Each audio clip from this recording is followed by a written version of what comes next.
Today is indeed a historical day for Vishwaniketan and Sarvodaya. We celebrate the 90th birthday of Dr. A.T. Ariyaratne, the founder of Sarvodaya movement and Vishwaniketan. In March 2021, we initiated a string of pearls, a series of intergenerational dialogues to felicitate Dr. A.T. Ariyaratne for his lifetime of service and dedication to uplift the lives of hundreds and thousands of people. Dr. Ariyaratne founded Sarvodaya 63 years ago in 1958, strongly grounded on the teachings of the Buddha and the Gandhian philosophy.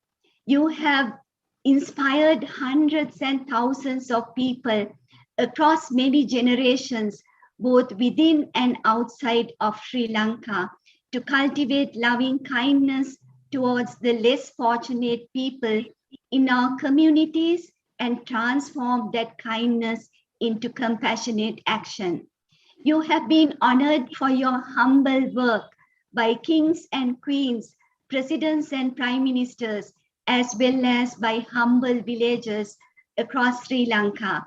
We feel honored and blessed to have this dialogue today on your 90th birthday. Now I would like to welcome Most Venerable Bhante Wimala to this episode of A String of Pearls on wisdom and insight.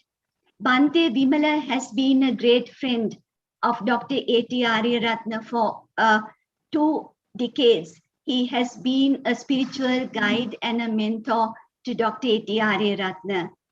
Bhante Wimala is a Sri Lankan Buddhist monk of the Theravada tradition who travels the world to share his guidance and wisdom with people of all faiths. Sent by choice to a Buddhist temple at the age of 13, Bhante completed 6 years of formal training and received his higher ordination at the age of 20. At this stage, a Buddhist monk is typically encouraged by custom or inclination to continue in strictly formal studies, which are primarily academic in their emphasis. Bhante Wimala, however, chose to set out into the world bearing only his robe and bowl. As a traveling Buddhist monk, Bhante has devoted his life to helping others by promoting his message of inner peace and spiritual transformation in different parts of the world.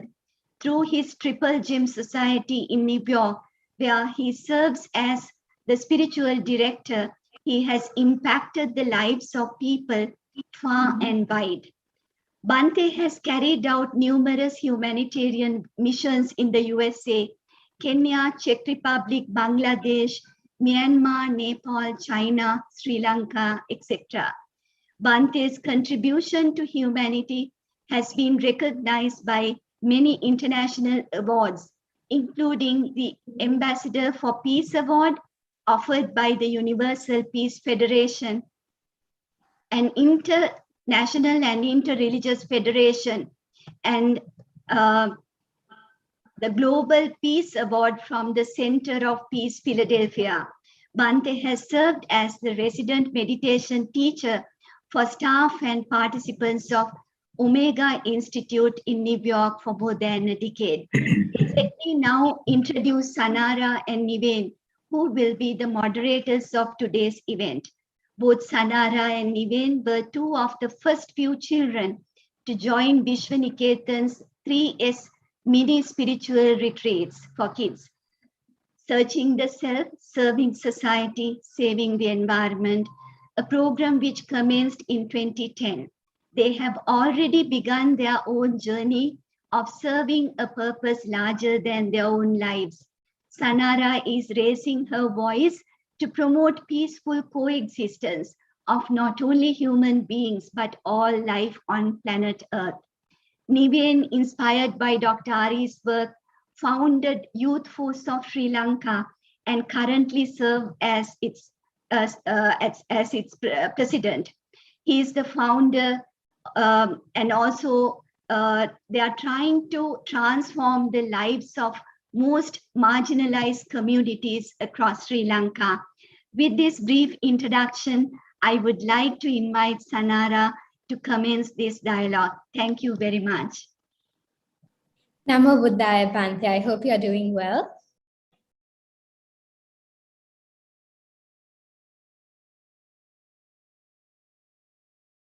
Oh, sorry.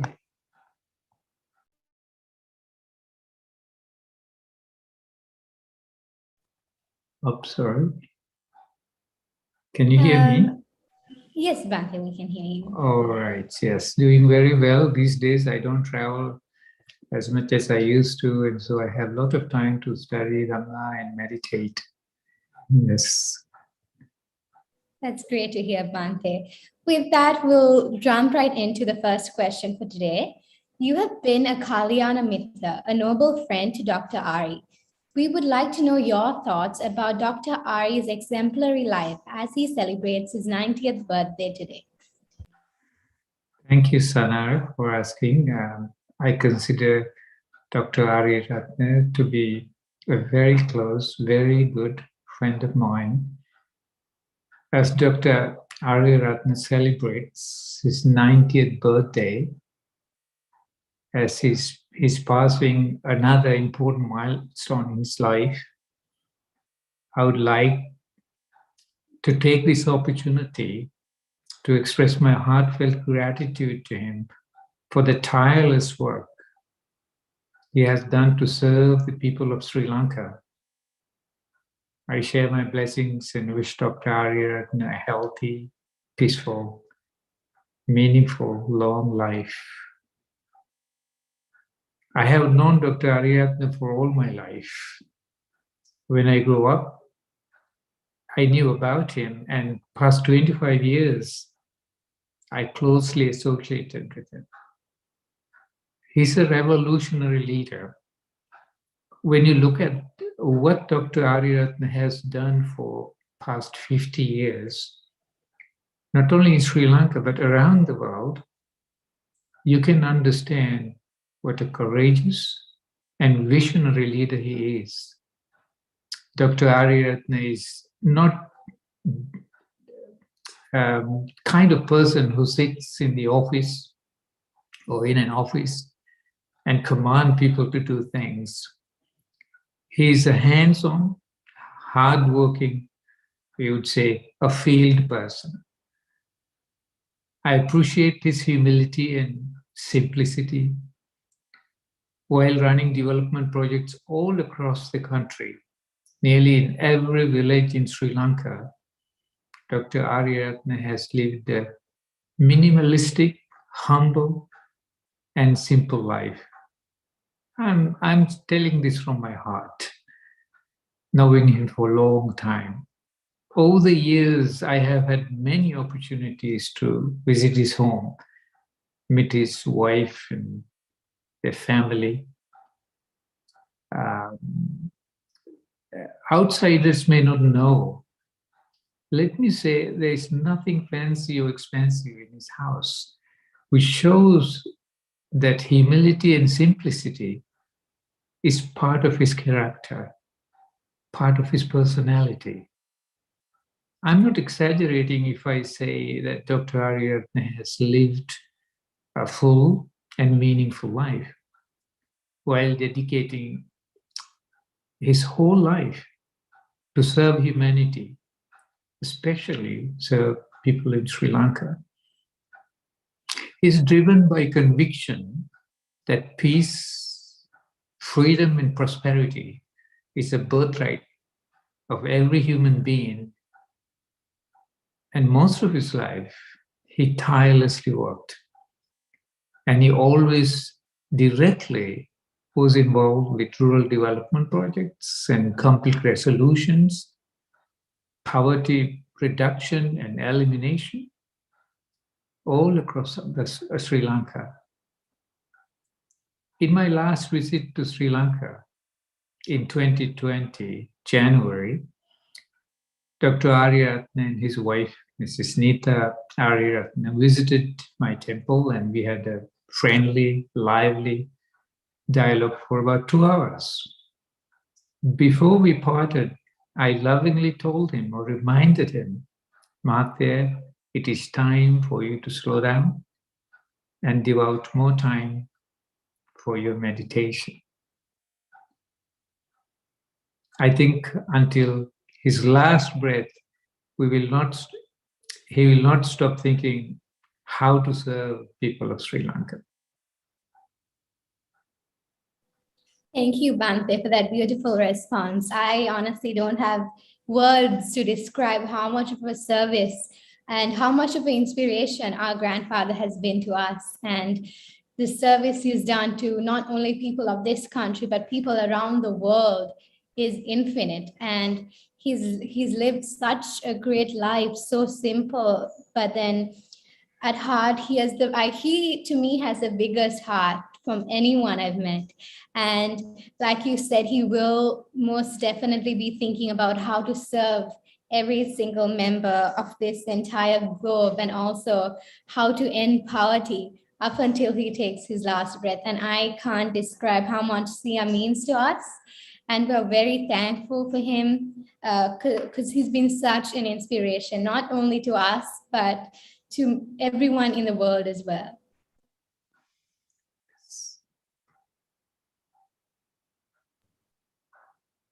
Thank you very much, Bhante, for that amazing speech of yours.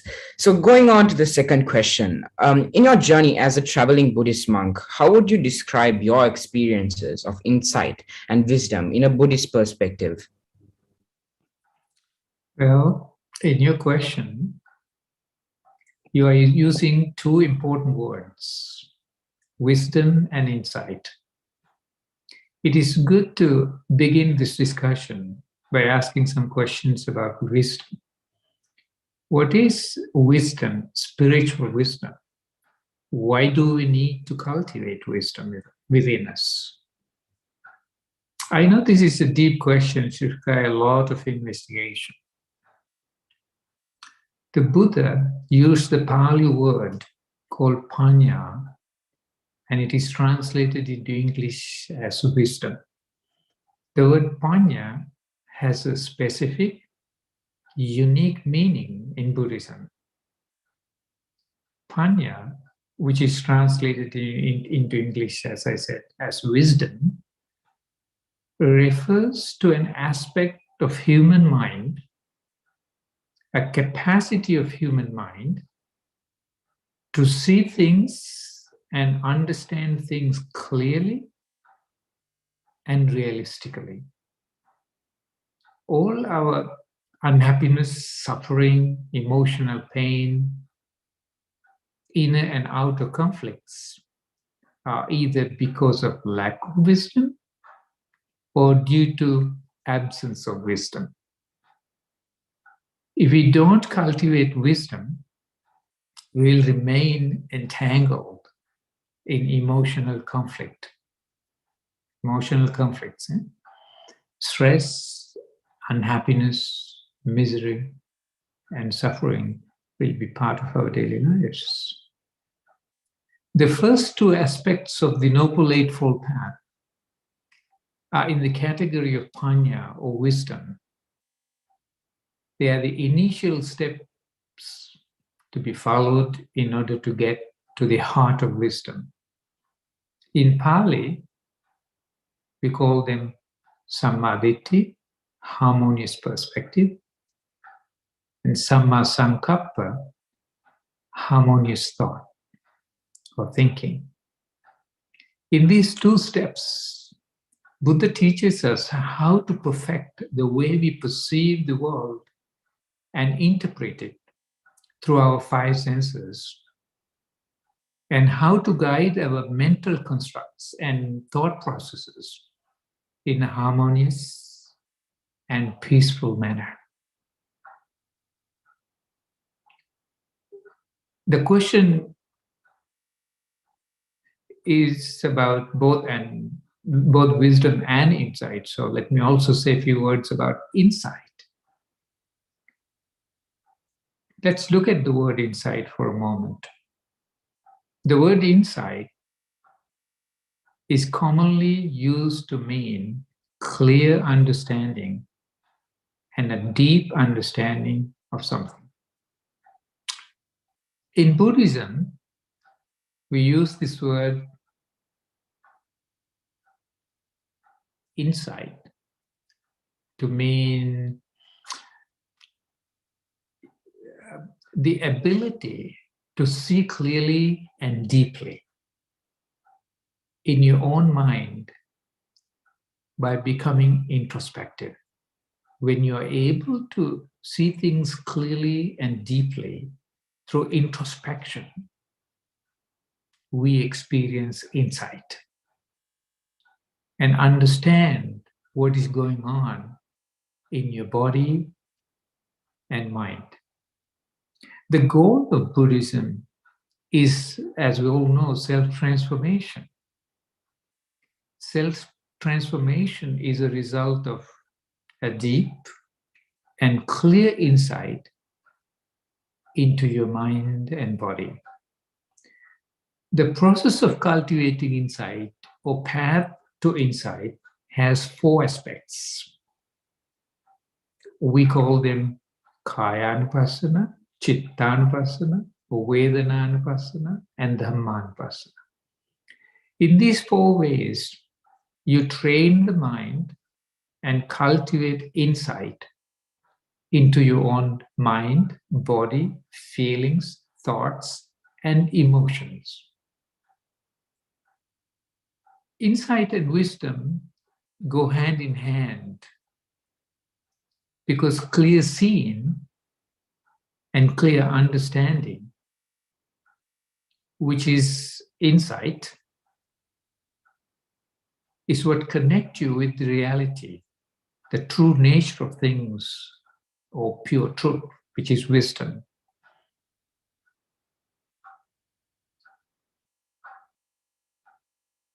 We all call it wisdom when both are present.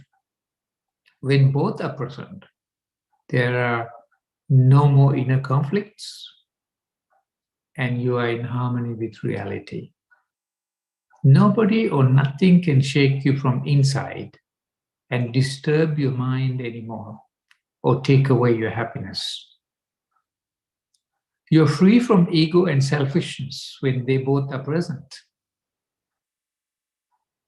Wisdom is the worst enemy of egocentric, self-centered emotions, which produces all your suffering and unhappiness. Do you know why I would say that? Because wisdom takes away the breath of ego and selfishness, and then they cannot exist anymore. Ego and selfishness cannot mix with wisdom. They're like water and oil. Ego and selfishness, which are illusory images in your mind, will get dissolved in the presence of wisdom. And when the insight rises, they disappear, which is the awareness, the insight, the awareness and understanding of the truth and reality. Thank you So very insight and wisdom always interact, and when the insight is present, the wisdom flows through it.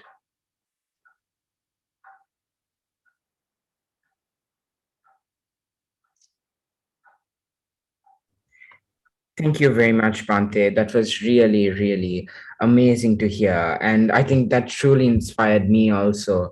And that's just amazing words. It's really hard to absorb also. And I'm really happy to have you as our speaker today. So over to Sonara with the 3rd question. Thank you, Niven. What is ignorance according to Buddhist teachings, and how do we use insight to turn ignorance into wisdom amidst all the challenges we face? So now this question also has a lot of depth in it. Because of the time limit we have, we can briefly discuss this.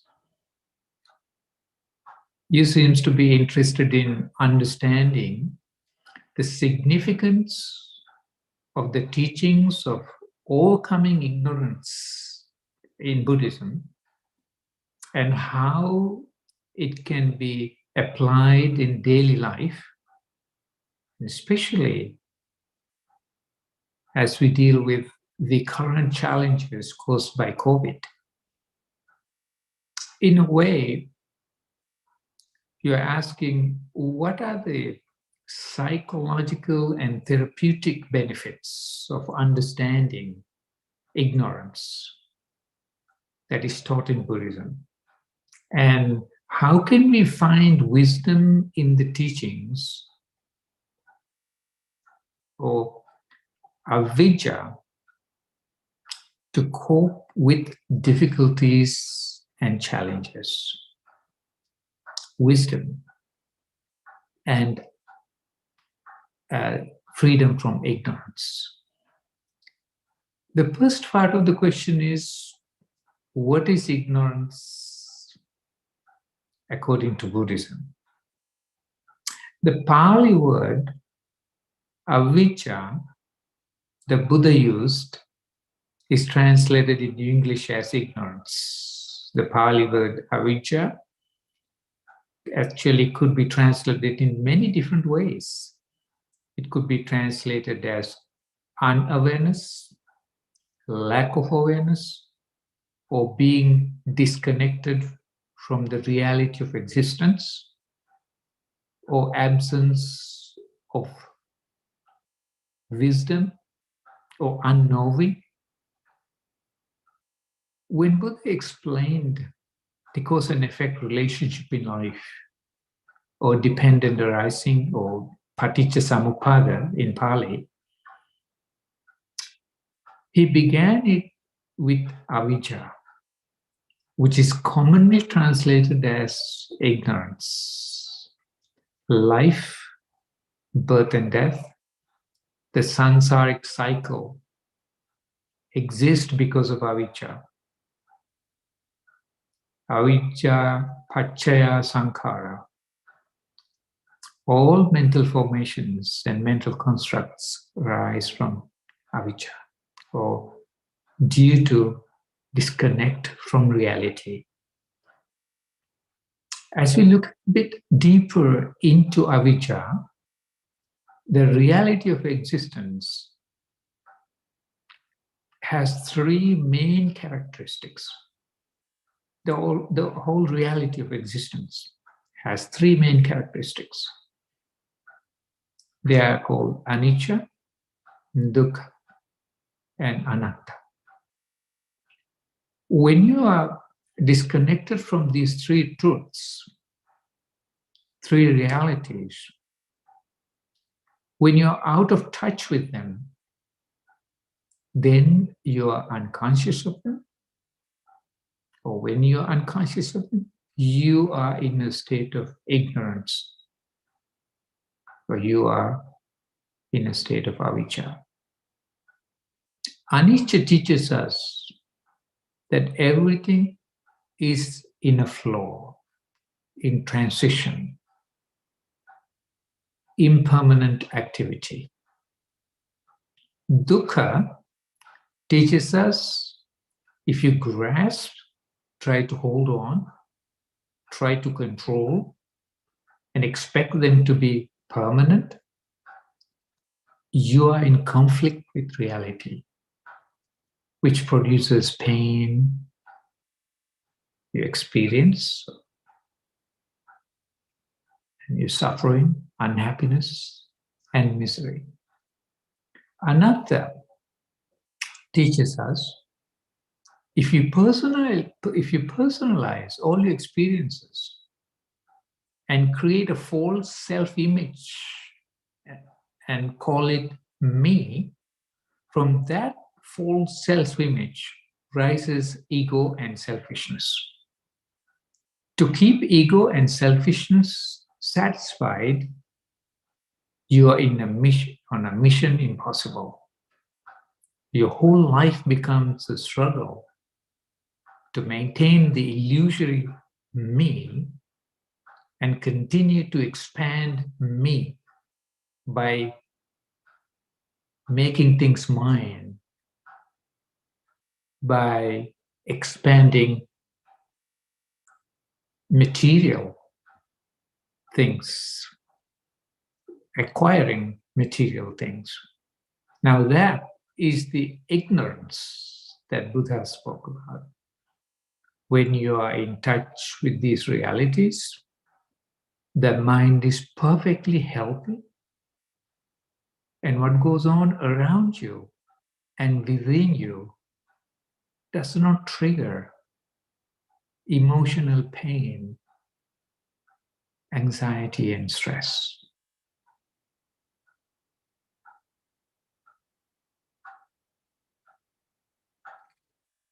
Thank you, Bhante, for that beautiful response. And I think wisdom, in a sense, is almost an awakening. And what Dr. Ari has done with Sarvodaya is he's used his wisdom and transitioned it to the meaning of Sarvodaya itself, awakening of all. And I think that all of us, by using wisdom and insight, we can end the cycles of suffering as taught in Buddhism. And with that, I would give Niven to ask the next question for today. Thank you very much, Sanara and Bhante. So my question is, during the COVID-19 pandemic, we learned that many people are so ignorant to the power nature holds over us.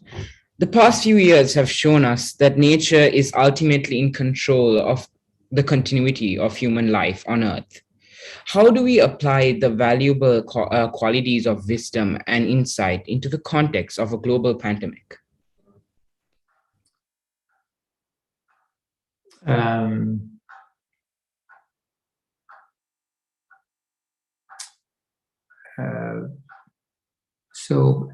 This is the question number 3, right?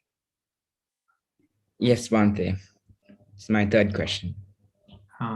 Can you repeat the question again? I didn't get it. I'm sorry. So my question was, during the COVID-19 pandemic, we learned that many people are really ignorant to the power nature holds over us. And the past few years have shown us that nature is ultimately in control of the continuity of human life on Earth. How do we apply valuable qualities of wisdom and insight in the context of a global pandemic? Well,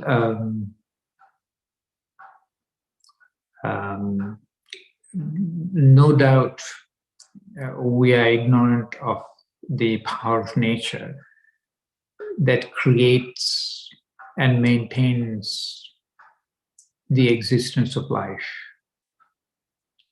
We must not forget that we are the nature. We are not separate from nature. When we think of human beings, we are a drop in the ocean of nature.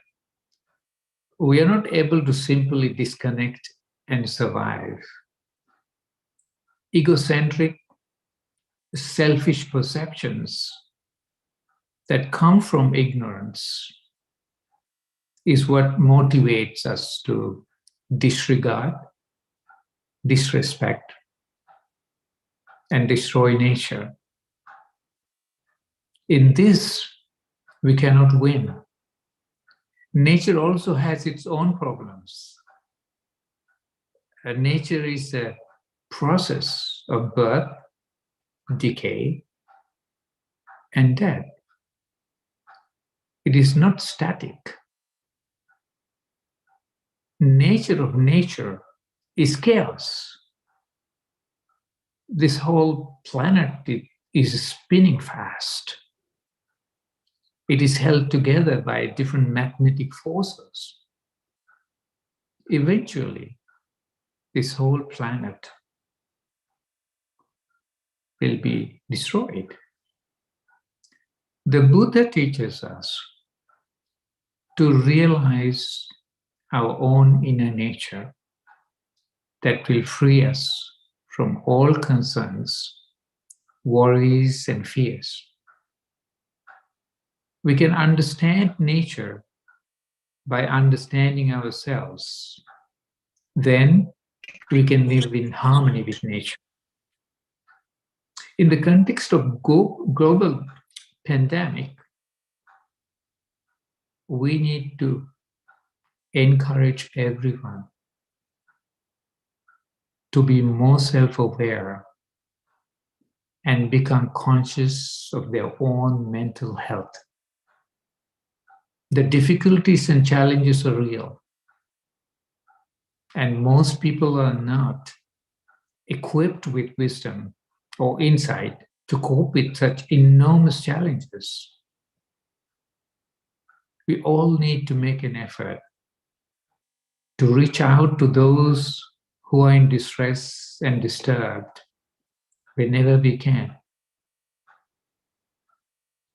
The wise thing to do is to bring kindness, love, and compassion into your daily life and bring the best of you into each day. And Buddha teaches us to practice Brahma Vihara, Metta, Karuna, Mudita, Upeksha, especially when there is turmoil and chaos all around us. The strength of those virtues can help us to maintain sanity and clarity and be connected to the strength in our hearts and face challenges from a place of positive strength. So this is a good time to reflect on the unpredictability, uncertainty, and fragile nature of life. Because there are so many who are affected. We think this pandemic is something that is unique, but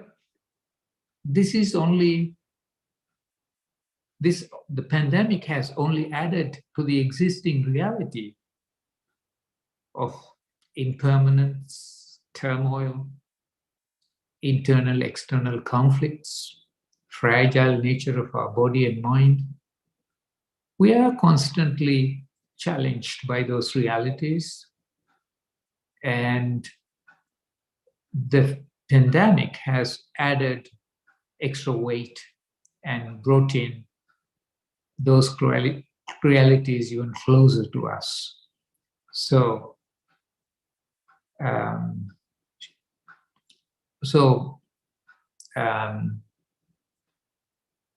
my suggestion is don't be negative about anything and try to cultivate every day a more realistic and positive attitude towards realities of life and life experiences. It does not matter whether it is COVID or any other pandemic or challenge. Wisdom is accepting reality and being in harmony with it. Practice emotional detachment.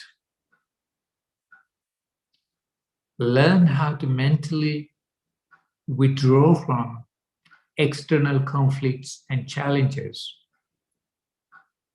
And challenge me and mine and make an effort to keep ego and selfishness under control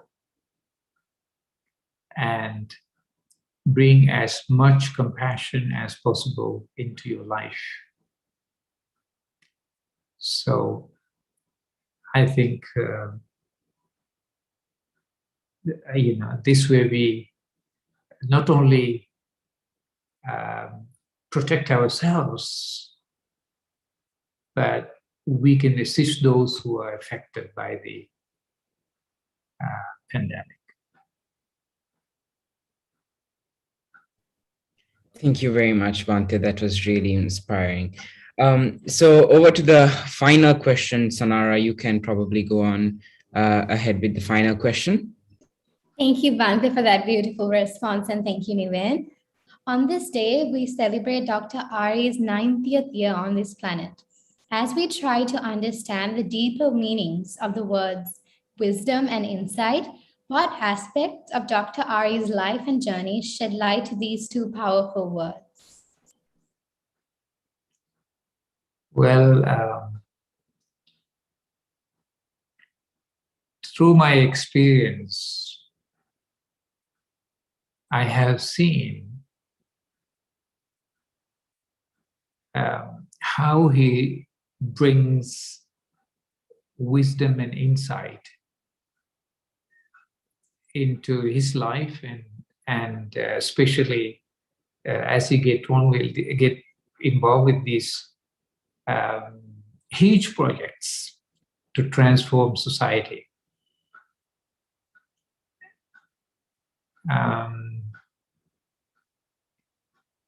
I don't consider the life of Dr. Ariratne just to be an ordinary life. It is an extraordinary life. I consider his life to be extraordinary life, an extraordinary life, because what he has done, what he has achieved, only a few people can do or have achieved. If he did not have common sense wisdom and inner spiritual wisdom, it could have been impossible for him to influence, change, and transform the lives of hundreds of thousands of people, not only in Sri Lanka, but all across the world. There are so many people around the world who love him, who appreciate him, and who has honored him and who continue to honor him. I always enjoy having discussions with him because his deep insight into things and his deep insights are always fascinating to me. And I treasure the times that I have spent with him. And I will always remember all his experiences. There is so much that we can learn, even as a monk, learn from his life and from his amazing, fascinating, courageous journey for all these years. Thank you, Bhante. I agree with everything you said. I think he has done so much in his 90 years of life that every one of us can take a little bit even from his life and his journey into our lives and put it into action. His effort to end poverty in Sri Lanka and also around the world has inspired me, and I'm sure many other people, not only in our country, but around the world as well. And with that, Bhante, I would now like to invite you to conduct a short meditation and a period chanting to bless Dr. Ari on his 90th birthday. Yes. So, Sanara and everybody can, if possible, you can close your eyes and pay attention to your breath. Notice how peaceful the breath is. If your body is stressed, you will notice that your breath is shallow. So try to take a deep breath and slowly release it and relax your body. Relax your body.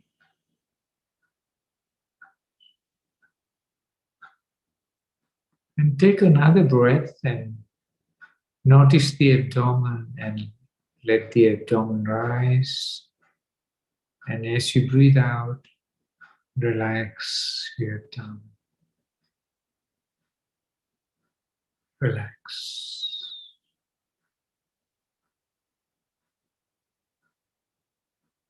Pay attention to your shoulders and both arms.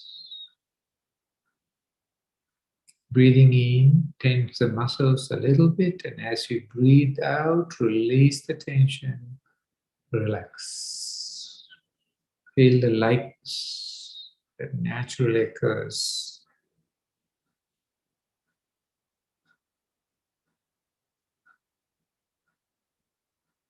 Now, as you tune into your breath,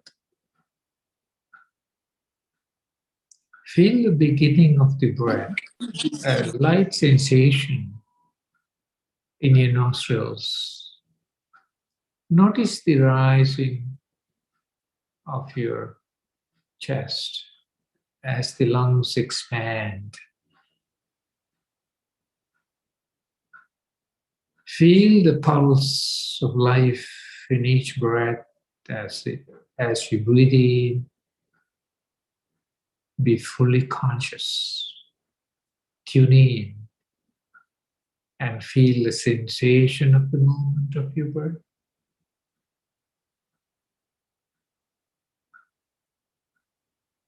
Feel the rhythmic rising and falling of your chest.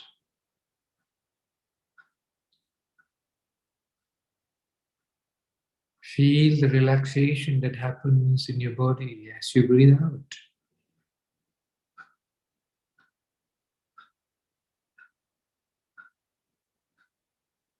In order to guide the mind, as you breathe in, feel the breath, connect to the sensation of the movement of your breath, and think to yourself, my mind is calm. In breath, my mind is calm. Visualize your breath becoming light, more subtle. Mind slowing down with the breath. And as you breathe out, each breath relaxes your body. My body is relaxed. In breath, the mind is calm.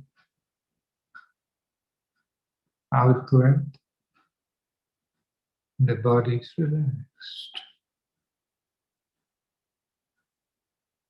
As you think the thoughts and try to feel what you think. In breath, mind slows down. Out breath, the body relaxes deeply.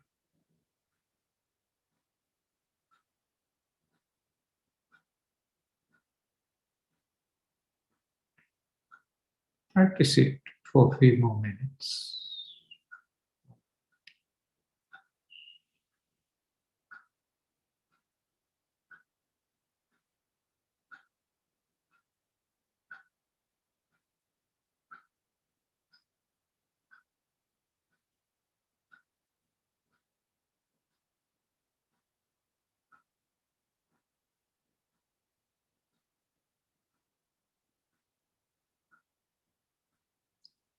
Now, as you breathe in, bring in a gentle smile to your face and feel as though it is the way that you feel a positive connection with yourself. Feel as though you're greeting yourself with a gentle smile and the whole body feels that.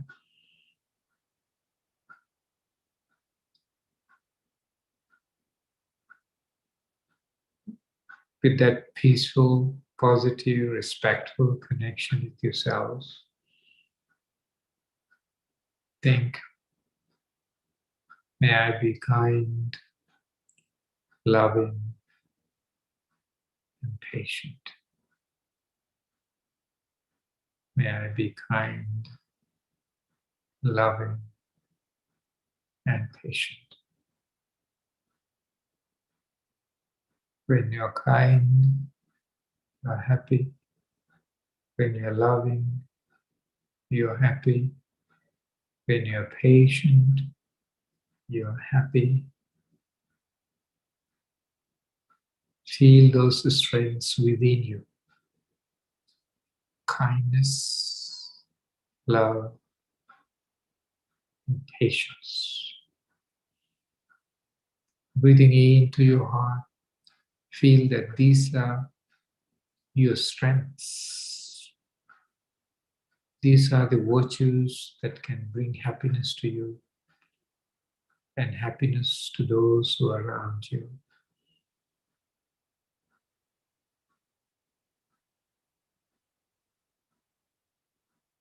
Use every chance to release them, express them. Let them touch somebody around you.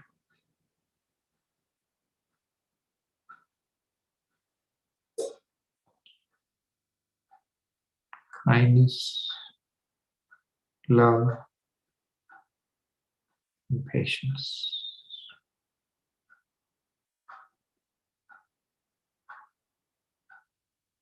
Now, consciously, mindfully bring your palms together. Put it in the center of your chest.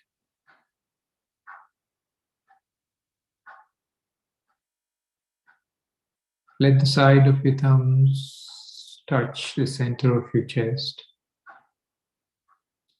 Feel as though this is a heart connection that you feel in this moment.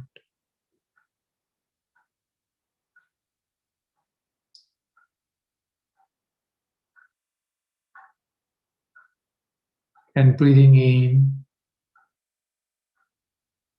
and let's visualize and hold Ariyaratna Mahadev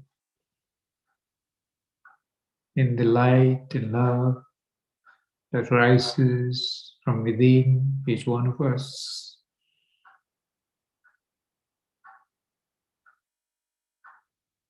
Let's bless him with positive, peaceful, healing energy that rises from within, from our hearts.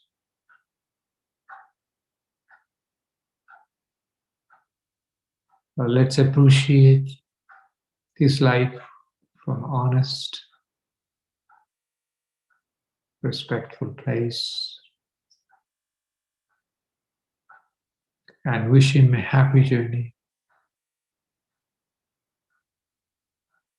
in this life. May he be well, happy, and peaceful. May every moment of his life, for the rest of his life, will be a meaningful, joyful, nurturing one. May the blessings of the Buddha, Dhamma, and Sangha be with him. May the Devas guide and protect him, his wife, his family. Bhavatu sabha mangalam rakhantu sabha devata sabha buddhanubhavena sada sutti bhavantu te.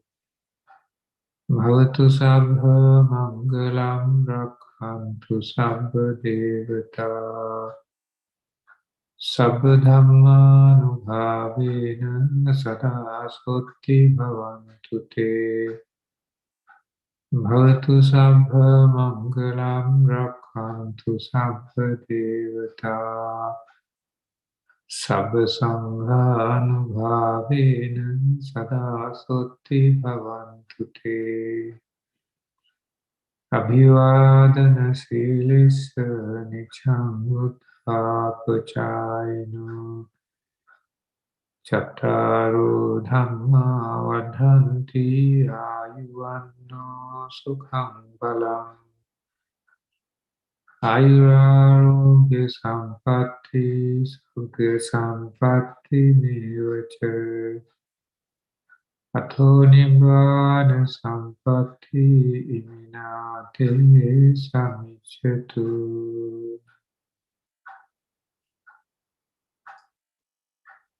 අවසානට තෙරුවන් සරණයි.